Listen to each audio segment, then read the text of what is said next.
Alright guys, so Ali Roza here, and this is actually the first video in this series of assembly language. And in this video we are actually going to look at the x86 processor architecture.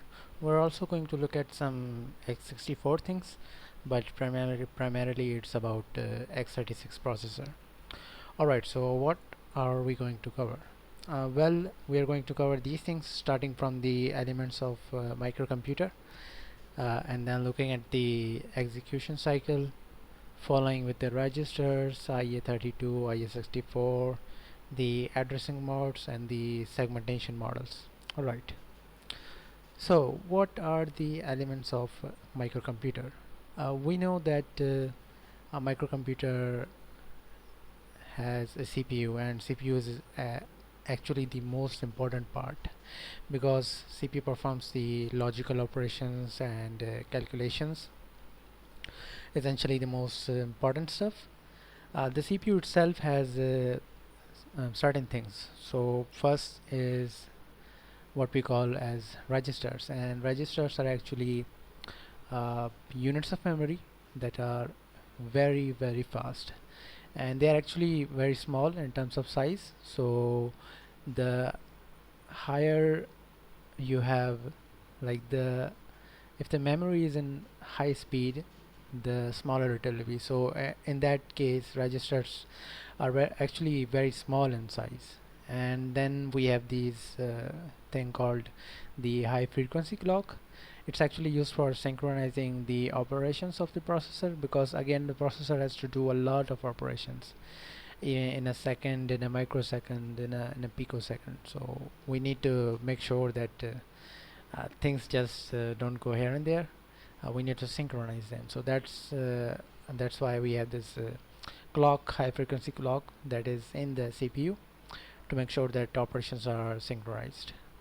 And then we have two other things. One of them is called the control unit, and the other one is ALU. You can see that control unit is actually responsible for managing the flow of machine learning instruction execution. So by flow we mean is that when we have certain instructions, we need to make sure that their execution order is incorrect, they are in the correct order. So otherwise like weird things will start to happen, because if the order is not correct, then the instructions will not be executed correctly. And then finally the ALU, which is I think most people know about it. It's arithmetic logic unit. As the name implies, it's for logical and arithmetic operations. Okay, as you can see here, this is the diagram for what we discussed in the previous slide. We have the CPU, registers, it has an ALU, control unit, and a clock. And then the CPU is actually connected to different parts of the like computer through buses. So here we have like control bus, address bus, data, and IO bus, as those are helping the processor get connected with the memory unit, the IO devices, and other stuff. Alright, then we have the instruction execution cycle. So if you look at the first point, it says that single machine instruction can be divided into a sequence of individual operations. And the reason is because a single instruction can take multiple operations. It's not just that if we have an instruction we can say, okay, this is just one thing that will be processed. It can have multiple things. That's why we have sequence of individual operations, and thus the control unit needs to make sure that the order is correct. That's why the processor has a control unit, to make sure that the sequence is right, and it's called the instruction execution cycle. And so what happens is that once the program is loaded into a memory, uh, what happens is that there are two important things here. The first one is instruction pointer, in short it's IP, and the second one is instruction queue, which is IQ in short. So instruction pointer is very important, because as the operations are happening, as things are happening, instruction pointer is actually the pointer that holds the address of the next instruction. So it essentially holds the value that the processor know that okay, this is where the next instruction is going to happen, so this is from where I will take it and then continue it. Similarly, we have the instruction queue, which actually holds a group of instruction, because as you can see it says queue, so that's why it holds a queue of instruction that are about to be executed. So for example, if an operation comes, the operation might have a sequence of individual steps that need to be taken, and in that regard the instruction queue will actually hold those sequence of like operations, and those will then be executed. And then after that we have the machine instruction execution cycle. It's not difficult. It actually contains 5 steps in total, and those are like done over and over and over again. So the first step is actually fetch, which utilizes the instruction pointer and the instruction queue. It actually takes the next instruction from instruction queue, because again instruction queue holds the group of instructions. And then we need to make sure, the processor actually needs to make sure that the instruction pointer is pointing to the next instruction that is going to take place, because when we are taking the current instruction, it is implied that the current instruction is going to be executed. So in that way the instruction pointer needs to be updated. We need to make sure that it points to the next instruction. So IP, or instruction pointer, is also called the program counter, because it actually makes sure, or gives you like the address of the instruction. That's why it's actually counting the, not counting, but actually holding the next address or value of the instruction. And then second we have the decode, because once you fetch something, you need to make sure that it's in the form that the processor can understand. So decode the instruction and then let the ALU know about the operation, so that the ALU can maybe do something about it. And then the third one is fetch operands. Now this actually depends. So if you have an instruction that actually has some input operands, like for let's imagine you have a C program, and then there you have a function, and then in the function you pass some arguments there. So in that way, when if you think about it at a lower level, an assembly level, you will see that it actually has a dependent input. So in that way the third step is fetch operands. So if the operation has anything that it depends on, the fetch operands will actually fetch it from the memory and then copy it to the register. The reason for that is that registers are very fast. They are actually faster than the memory, because they are small and they are super fast. And then in the fourth step it will actually execute. So ALU will perform the operations. It will take the instruction and then execute them, and then once the execution is done, it will actually send the outputs and whatever results it has back to registers and or memory. And that actually depends on the calling convention. We will see what calling convention is in future videos, but right now you just need to understand that once the execution is done and then you have some output, it is actually placed somewhere, whether it's the registers or the memory.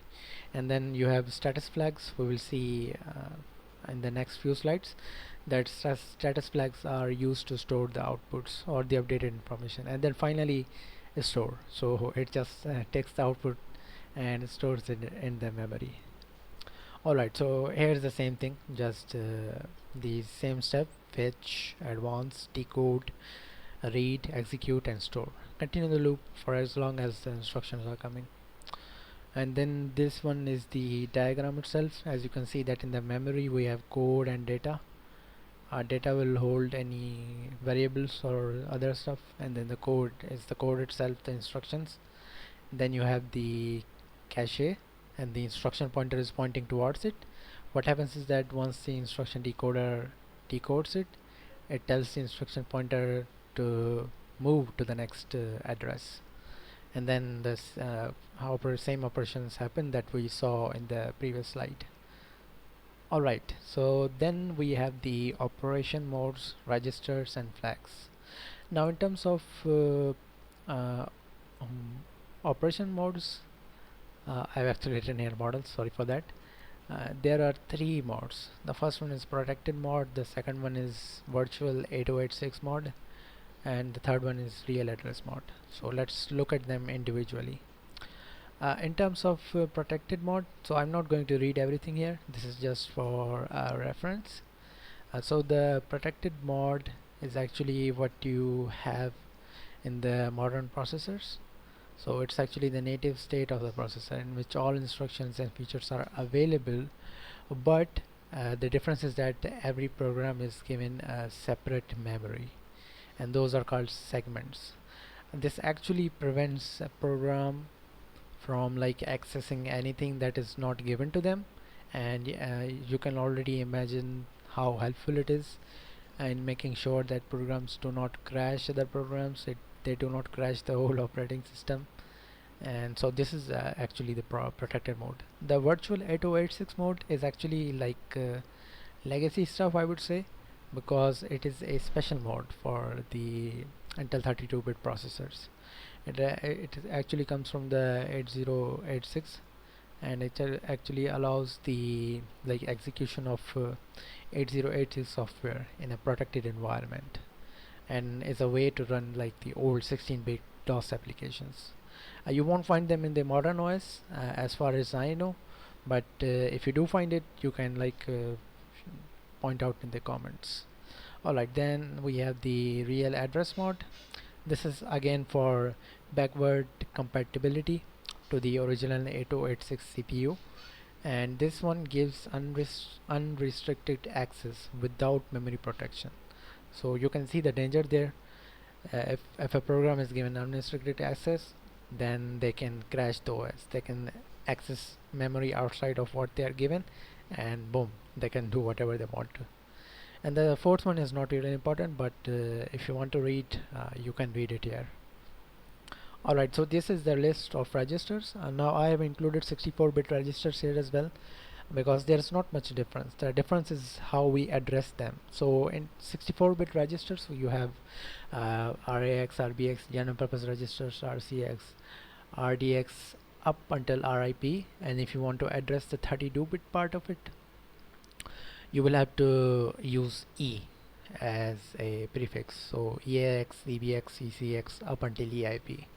And then for the 32-bit register, if you want to address the lower 16 bits, you will have to use AX, BX, CX, whatever the register is, and then like ignoring the E. And then for higher bits, we don't have the addressing mode for all of them, but for the RAX, RBX, RCX, and RDX for 32-bit, and the higher 8 bits can be addressed using AH, BH, CH, and DH. And then for the lower 8 bits, you will have AL, BL, CL, DL. These you can like try to remember them, but there is no need to, because once you start working with assembly, you know just start remembering these things.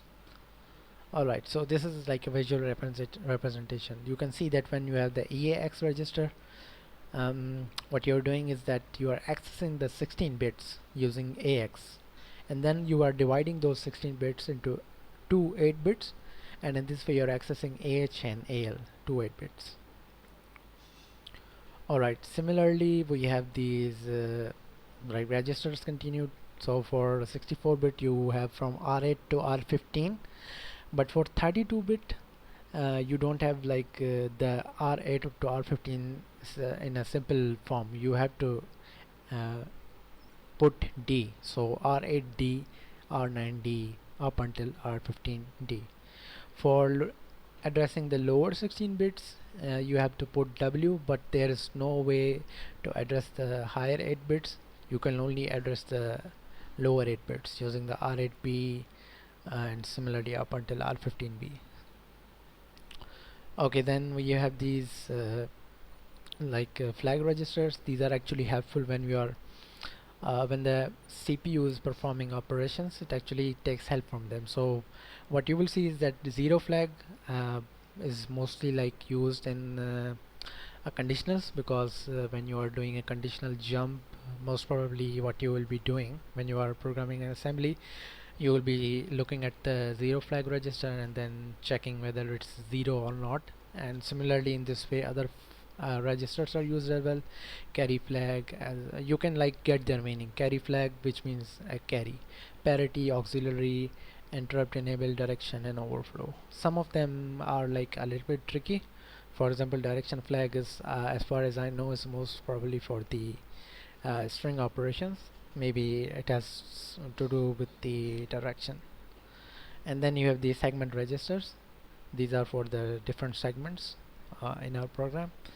You have CSDS and up until GS, code segment, data stack. Don't worry about the F and G segment because they are not so common. What you will be seeing is the code segment, data segment, and the stack segment.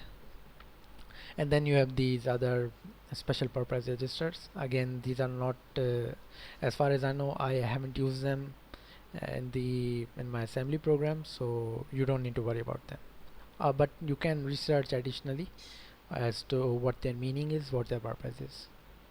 And yes, okay, so this is the FPU registers and extension, because what we saw earlier were the registers that were not related to FPU, that they were not extensions. But then we have other registers as well. Those are called FPU registers, or the floating point unit registers, and they are actually used for performing high speed floating point arithmetic. And their size is also different. You have 80-bit registers starting from ST0 up until ST7. So in total you have 8 registers. And then you have other registers related to it as well. You have two 48-bit registers. One of them is FPU and then instruction pointer, and then the other one is FPU data pointer. I have written on the left side as to what their purpose is. And similarly, you have 16-bit control registers, the tag, control, and status registers. And then you have the opcode registers. You can read it from here what their purpose is. And then you have some extensions. You have the XMM registers. These are actually quite big than the previous registers that we have seen so far. They are 128 bits wide, and they were actually introduced as an extension to the 64-bit instruction set by Intel in 1999. And they have this name called SIMD, which means single instruction multiple data. The reason is that they can actually support multiple data in a single instruction, and this actually saves a lot of time because each instruction takes a cycle. And if you can save time, then that's a great thing. So XMM registers are actually a way to do that, and over the year they have been expanded. So we have 256-bit AVX, but the 512-bit, those are actually, as far as I know, those are not available in the usual consumer grade processors. They are actually available in the like workstation processors, or those of like Xeon and all those high grade processors. And then you have the description, like XMM.